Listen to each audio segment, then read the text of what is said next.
So some of you may have seen the short that I posted recently on this, the Honor Magic V5, kind of doing something crazy. This is the new Honor Magic V5. It is the world's thinnest folding phone, but apparently according to Honor, it's also tough. They hung like 200 pounds off it. Apparently it's a world record. They said try 60 pounds. I've got it at 50 pounds because I'm a little bit nervous, I'm not gonna lie. And basically the way this strap is, like I'm just pulling straight back on it and all the weight is on the hinge. Wow. This thing is crazy thin. In fact, this is the world's thinnest folding device at the moment. So of course people are gonna be skeptical or have their questions about durability. More precisely, the hinge itself. How can you make something so thin and still have a strong hinge? And what is strength and what is durability in the world of folding phones in general? Will a folding phone ever give you the same sense of confidence as a slab phone? Anyway, the Magic V5 is definitely a huge leap in terms of folding phone technology. When I first held this thing, I was just like, whoa, we are definitely in the next phase of folding phones because in its unfolded state, that is impossibly thin. So this one is coming in at 4.1 millimeters unfolded. It comes in at 8.8 millimeters when it is folded, which puts it in a similar category to a variety of slab phones. For example, here's an iPhone and you can see that's pretty wild. There's definitely kind of like a science fiction feel to it. And I hear you when it comes to your concerns about durability. At the end of the day, there's more moving parts here than there would be for a slab phone, and therefore you treat it a little bit differently. However, I was yanking on this thing like this backwards on the pulley system. I don't suggest you try any of these things at home. I wouldn't do it unless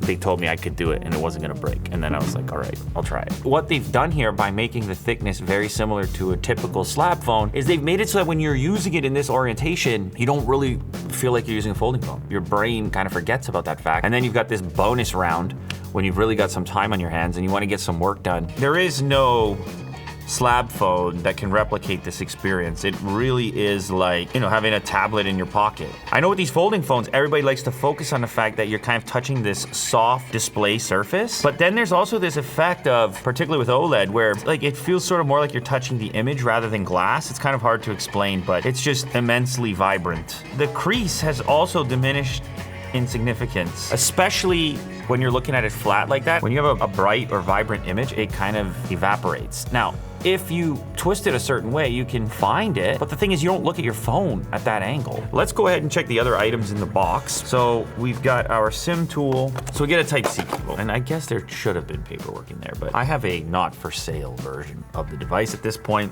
not quite retail, and we have had it for a while because we've been testing it and I've been lifting weights with it.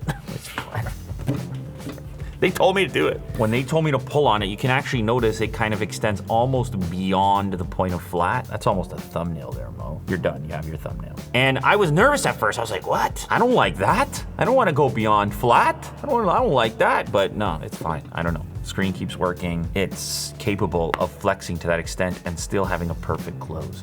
Man, they got this hinge, like this thing is squeezed tight. That sandwich right there, barely any gap and certainly no kind of angle to it, just a tight fit. On the bottom here, that's where your USB-C is, as well as your SIM tray. Of course, you've also got your speakers in stereo orientation. One of the best things about these folding phones, when you hold them in their unfolded state, you have one speaker on the left, one speaker on the right, and the distance between them is sort of more oriented to your two ears. Global version, we have Google stuff, Play Store, YouTube is on here. Look at that, native, out the box. Let's go ahead and see if we can bring up a video real quick. Two things that really caught my attention. There was the Dragon gaming laptop, and then there was this, Advanced. the Vision X8. Go 2160p on the outside of the chassis.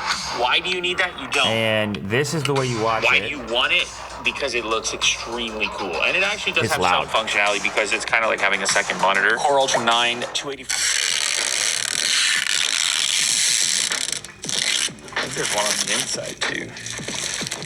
Thermal paste. How you gonna do that without that phone? Like, or even if you don't max out the screen, just getting access to like more stuff on the screen, multitasking if you choose, whatever you're gonna watch next if you choose. And I just realized something about this design idea of having this left speaker offset. You end up holding it like this, and then your hand cups that sound and almost like directs it back at you, just the way you hold it. You don't cover it.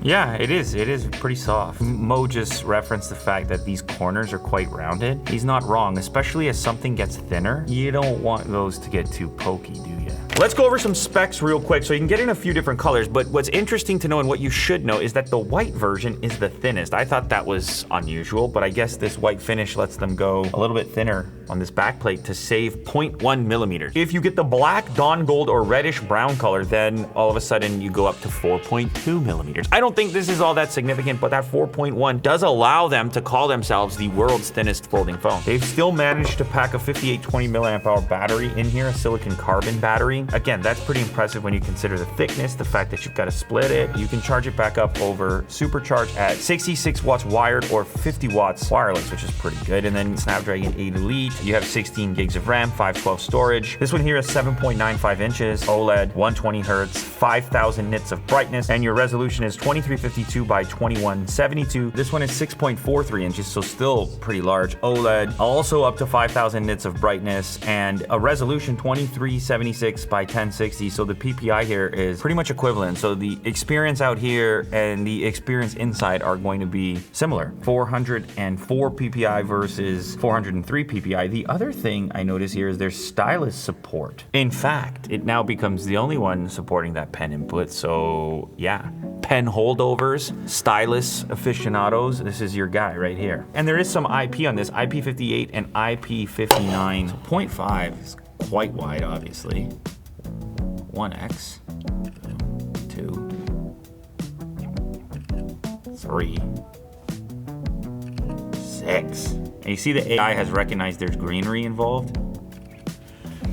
We got plenty of megapixels to work with here. Now this is enhanced by the fact that we can look at it on a much bigger display to begin with. So all the way in, almost all the way in. 1x is fantastic anyway on its own, and then ultra wide we can get a lot into the frame here. Now because we're at it, why don't we get Mo to be our model? 1, 2, 3, 6. You might look at this and go, whoa, that's crazy. Like, look how big that camera dish is on the back. But what that gives you is optical versatility, not crop. There's Mo and his buddies if we need it. Full body, we got knees up, got the portrait range, and then you got the close up. And I didn't move. I'm sitting in the same spot. Tons of camera versatility there. AI enhanced portrait is on. Beauty is at 0 because Mo doesn't need it. I don't know how it's gonna enhance you, man. AI upscale is complete, pretty good. It kind of like sharpened you a little bit. I really wish this sprinkler head wasn't there. I can probably get rid of it, right? Magic retouch, I'm gonna circle around here. Bye-bye. Look with the like fancy animation, did you see that? Now they also had this hardcore collaboration, so see I can make it even moodier. Look at this, Mo has no idea what he's in for. It's going straight on the LinkedIn, dude, right there. Going straight on the LinkedIn. Oh, wow, dude. Approachable, lots of experience, plays nice with others. I want to try 4K 60, beauty mode off, 1x. Let's do the little, damn, man, it looks, damn. Testing. Damn. Okay, give me the hand. Autofocus. Wow. It's quick. The autofocus to your face is quick. Put the hand up. Boom. Down. Crazy. Yeah. So the Magic V5 can also share files directly with iOS. So it's got cross-platform connectivity. You use the Honor Share app, which will enable bi-directional file transfers between Android and iOS.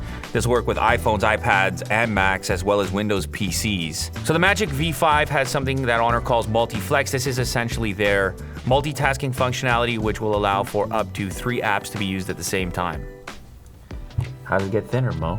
How does it get thinner than that? I mean, that's pretty damn thin, dude. How does it get thinner? What are we holding on to? Sheet of paper? That's the Honor Magic V5, and it is, at the moment, the world's thinnest folding phone.